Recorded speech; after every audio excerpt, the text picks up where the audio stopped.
Salam alaikum. Paix sur vous. Bienvenue dans notre nouvel épisode des violences de la Bible. Un épisode riche et fort intéressant. Pour cela, nous allons nous rendre dans le Deutéronome chapitre 13. Tout ce que je vous prescris, observez-le exactement, sans y rien ajouter, sans en retrancher rien.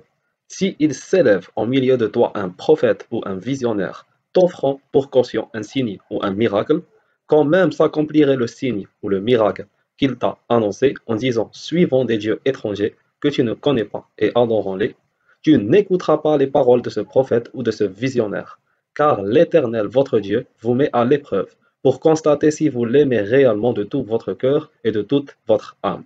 C'est l'Éternel votre Dieu qu'il faut suivre. C'est lui que vous devez craindre. Vous n'observerez que ses préceptes, n'obéirez qu'à sa voix, à lui votre culte, à lui votre attachement. Pour ce prophète ou ce visionnaire, il sera mis à mort, parce qu'il a prêché la révolte contre l'Éternel votre Dieu, qui vous a tiré du pays d'Égypte et racheté de la maison de servitude. Voulant ainsi t'écarter de la voie de l'Éternel ton Dieu, t'a ordonné de suivre et tu extirperas le mal du milieu de toi. Ici, il ne s'agit pas de débattre de qui est un vrai prophète ou un faux prophète. Le point important à souligner, c'est que la Bible ordonne l'exécution de toute personne se présentant comme prophète. Si elle est jugée comme étant un faux prophète, la peine de mort est sans appel. Et maintenant, poursuivons notre lecture de ce chapitre, car un autre cas tout aussi intéressant nous attend. Si ton frère, l'enfant de ta mère, si ton fils ou ta fille, ta compagne ou l'ami de ton cœur vient secrètement te séduire en disant allons servir des dieux étrangers, que toi ni tes pères n'avaient jamais connus, tels que les dieux des peuples qui sont autour de vous, dans ton voisinage ou loin de toi, depuis un bout de la terre jusqu'à autre. Toi, n'y accède pas, ne l'écoute point. Bien plus, ferme ton œil à la pitié, ne l'épargne pas, ni ne dissimule son crime. Au contraire, tu devras le faire périr.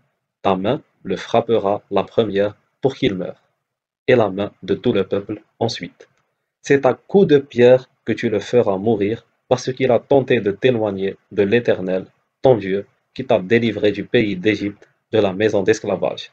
Et enfin, que tout Israël l'apprenne et tremble, que nul ne commette plus un tel méfait au milieu de vous. Le passage décrit une loi biblique. Si un proche, frère, enfant, épouse ou ami intime, tente en secret de te détourner du culte de Dieu pour adorer d'autres dieux, il doit être mis à mort.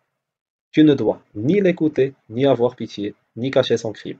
Tu dois même être le premier à le frapper, suivi par le reste du peuple. Il sera exécuté par lapidation, et cela servira d'exemple pour que tout Israël en ait peur et ne commette plus ce genre de faute.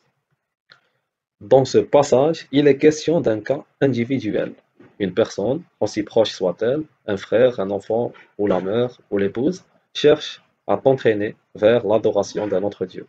Mais ce n'est qu'un exemple isolé.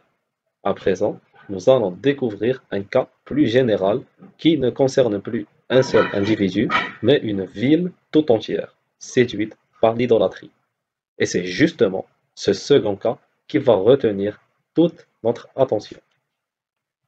Si tu entends dire à l'égard de l'une des villes que l'Éternel ton Dieu te donnera pour y habiter, que des hommes pervers nés de ton sein ont égaré les habitants de cette ville, en disant allons servant des dieux étrangers que vous ne connaissez point.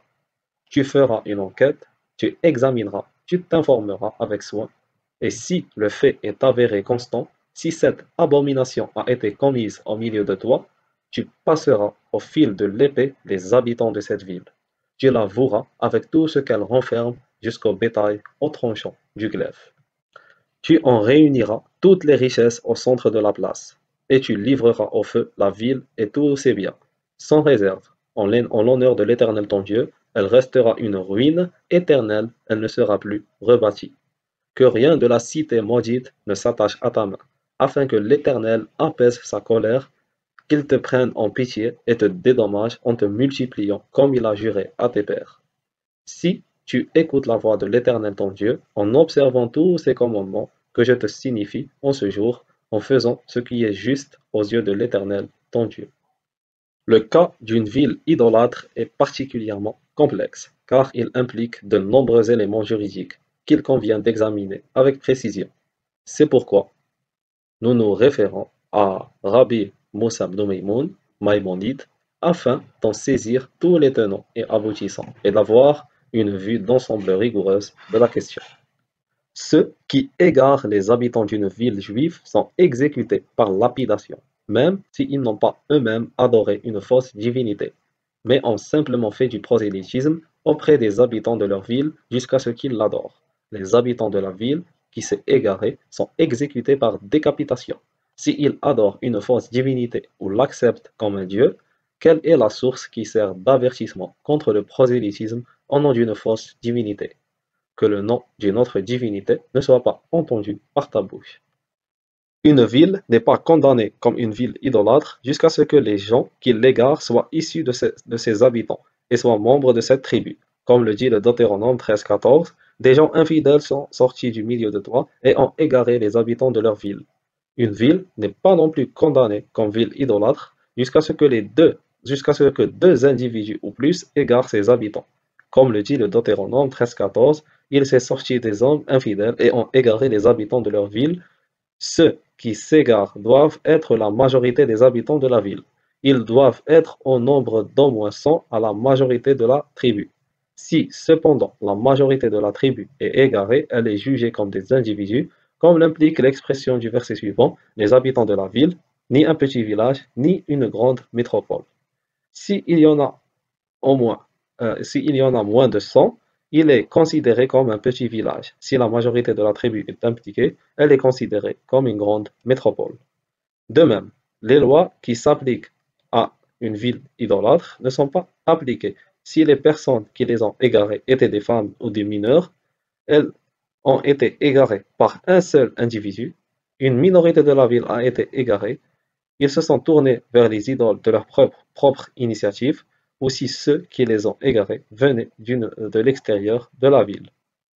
Au lieu de cela, les contrevenants sont considérés comme des individus qui ont adoré de fausses divinités. Tous ceux qui pratiquent le culte sont exécutés par lapidation et leurs biens sont donnés à leurs héritiers, comme tous les autres exécutés par un tribunal. Les lois d'une ville idolâtre ne sont appliquées que par un tribunal de 71 juges, comme l'implique Deutéronome 13, 5. Et tu prendras à tes portes l'homme ou la femme qui a fait cette chose méchante. Cela peut être interprété comme signifiant les individus sont exécutés par les tribunaux qui se trouvent aux portes de chaque ville. Une multitude n'est exécutée que par la Cour suprême. Une ville n'est pas condamnée comme une ville idolâtre, à moins que ceux qui font du prosélytisme ne s'adressent à eux au pluriel et ne leur disent allons adorer, allons et sacrifions, allons apporter un holocauste, allons offrir une libation, allons nous prosterner, ou allons accepter la divinité comme un dieu. Les habitants doivent écouter puis adorer la divinité avec son mode d'adoration accepté ou à travers l'un des 4 modes d'adoration mentionnés au chapitre 3, Halakha 3.20, ou l'accepter comme un dieu. Que se passe-t-il si toutes ces conditions ne sont pas remplies à l'égard d'une ville ou de ceux qui font du prosélytisme? Des avertissements sont donnés à chaque personne qui adore de faux dieux et un témoignage est donné contre eux. Ils sont exécutés par lapidation en tant qu'individus qui adoraient de faux dieux, et leur domaine est donné à leurs héritiers. Quel est le jugement rendu contre une ville idolâtre lorsque tous les critères de ce jugement ont été remplis? Le Saint-André suprême envoie des émissaires qui enquêtent et sondent jusqu'à ce qu'ils aient établi des preuves claires. La ville entière, ou la majorité de ses habitants, s'est tournée vers le culte de faux dieux. Ensuite, ils envoient 2 sages de la Torah pour les avertir et les motiver à se repentir. S'ils se repentent, c'est bien. S'ils continuent leur mauvaise voie, le tribunal ordonne à tout le peuple juif de prendre les armes contre eux. Ils assiègent la ville et lui font la guerre jusqu'à ce qu'elle tombe. Toutes ces personnes contre lesquelles 2 témoins attestent qu'ils ont adoré une fausse divinité après avoir reçu un avertissement sont séparés. Si ceux qui adorent la fausse divinité ne constituent qu'une minorité des habitants de la ville, ils sont lapidés à mort, mais le reste de la ville est sauvé. S'ils constituent la majorité, Ils sont portés devant le Saint-Andrine suprême, et leur jugement y est clos. Tous ceux qui ont adoré la fausse divinité sont exécutés par décapitation. Si toute la ville a été égarée, tous les habitants, y compris les femmes et les enfants, sont tués par l'épée. Si la majorité des habitants s'égarent, les femmes et les enfants des transgresseurs sont tués par l'épée.